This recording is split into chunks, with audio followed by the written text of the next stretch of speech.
Meron tayo. Oo, yan yung mga koleksyon. Wow. Mini armory. So, nagko-compete ka sa mga firing competition? Oo. Madalas? Lately, natigil ako mga for 2 years kasi nagkaroon ako ng depression. I went on under an operation. Ah, really? Abdominal aorta aneurysm. Oh, wow. Tapos yung angioplasty. Ha? At saka kidney stone removal. Oh my gosh, ang dami na Noong pala. 2024 yon. Natigil ako for almost 2 years. Oo. So ito isa sa mga laruan ko. Anong tawag dyan? PCC. PCC. Pistol Caliber Carbine. Ito pang competition niya yung mga ganyan. Yan. Yan. Parang Armalite, no? Parang AR platform siya pero ang bala niya 9mm. 9mm. Oo. Nahulog. Ito yung magazine niya. Ano ba? Wow! Ayan. Oh my gosh, grabe. So isa sa mga favorite ko laruan to. Mas okay ba yan kaysa sa mga short firearm? Well, mas longer ang range niya. Maabot na 100 meters. Oo. As compared to a pistol, nasa 9mm, nasa effective range lang niya, nasa mga 25 to maximum 50. So, nagsi-short firearm ka rin? Competition? Hindi na masyado? Meron din, dahil yung PSMOC, which I am the Vice President, we started 3-gun in the Philippines. Yung 3-gun, which is yung natatandaan mo yung John Wick. Oh, John Wick. Di ba yung may eksena ron, gumamit siya ng 3 baril na pistol, shotgun, at saka rifle. Oh. Na nagsunod-sunod ng palit. Oo.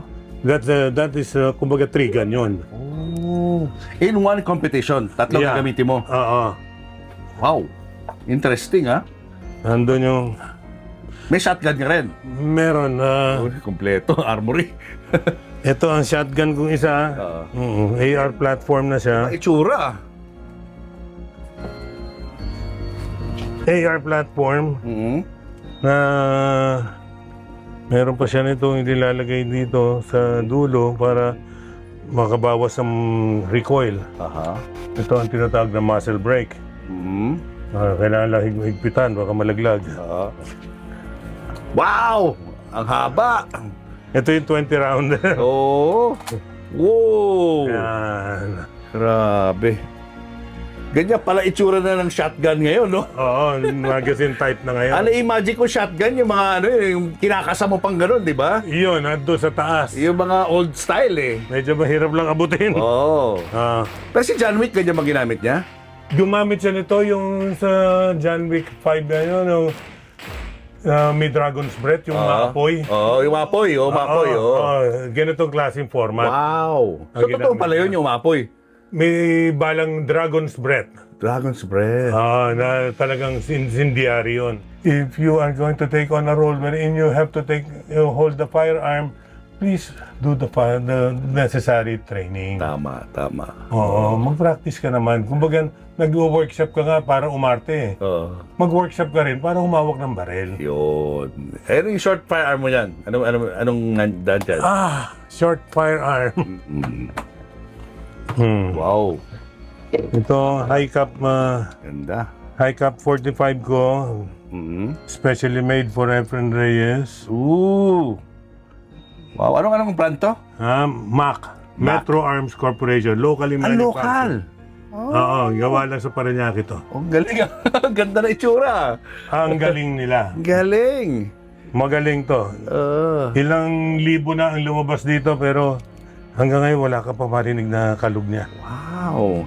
Ano to? Napaka-tight ng... Mas mura yan kaysa sa mga imported, syempre, di ba? Oo, mas mura. At ang maganda ng locally manufactured, may magkaroon ng diferensya, dalhin mo sa kanila. Tama. Madaling i-repair. Kumbaga lifetime ang warranty nito. Oo. Kesa yung bibili ka ng imported, unang-una yung iba, hindi mo malaman kung nasa ng pyesa. At saka you support Filipino ingenuity and labor. Tama.